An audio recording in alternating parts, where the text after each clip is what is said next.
changed forever. That night, I went to go pick up my daughter at cheerleading practice, and I left my husband with my then 3-year-old son carving the Halloween pumpkin. As the door closed behind me, I remember thinking, wait, I haven't given my husband a goodbye kiss. But I thought, what could happen in 5 minutes? Come on. So I left. A couple minutes later, I got a call from my husband. He told me there were 3 officers at our house and he was being arrested. I asked him, what the charges are. You're not a criminal. What are you being arrested for? They wouldn't tell him. They refused to tell him what the charges were until I got home. So I rushed my daughter out of cheerleading practice.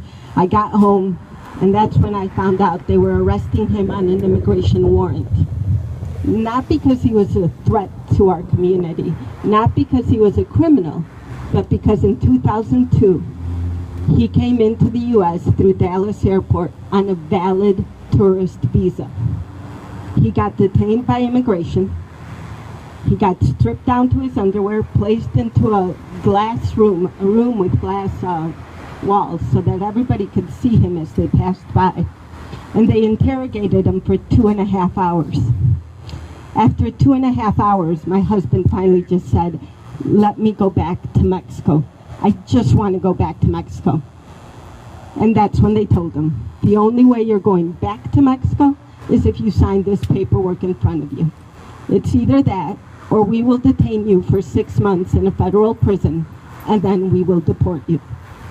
My husband signed the paperwork.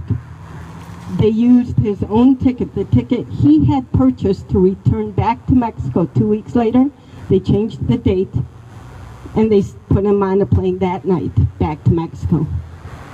When he got to the Mexican airport, they gave him his passport, and that's when they realized, or he realized, that it had been stamped expedited order of removal.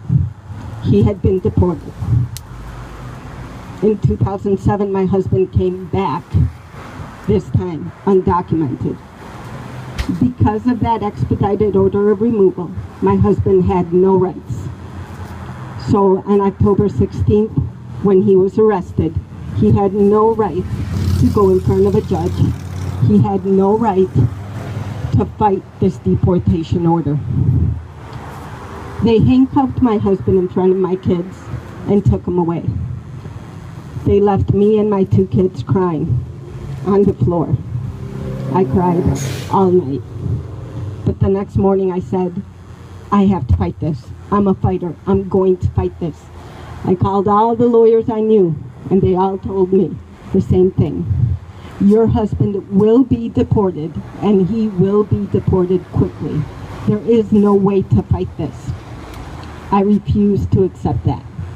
I had petitions up on America's Voice website, on MoveOn.org website, trying to fight his deportation. I called Gutierrez's office. I called Tammy Duckworth's office. But at the end, on November 19th, my husband was deported.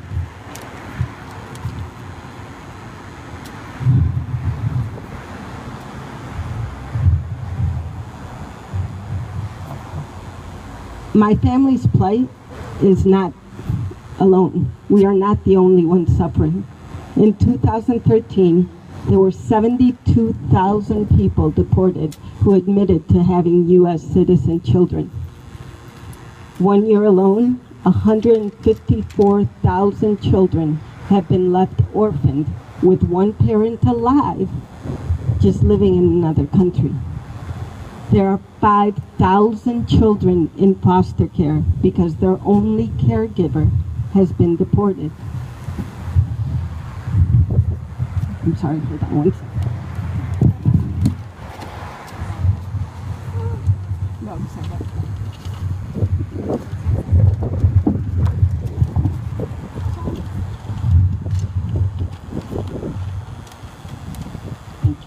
Now, when my husband was deported, he got a piece of paper that said he has a 20-year bar, which means even as a U.S. citizen, I cannot even think of petitioning petitioning my husband for 20 years.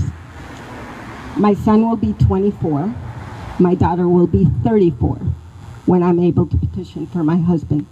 They don't need a father at that age. They need a father now. My 4-year-old son is growing up, realizing what it means to be a man, trying to figure out what that means. And his father's not here to show him. And I want you to keep this in perspective. 20 years, and the nightclub killer, I believe that's what he was called, he just got out of prison a couple months ago. He killed his roommate while high on drugs, cut up his body and threw it into a river.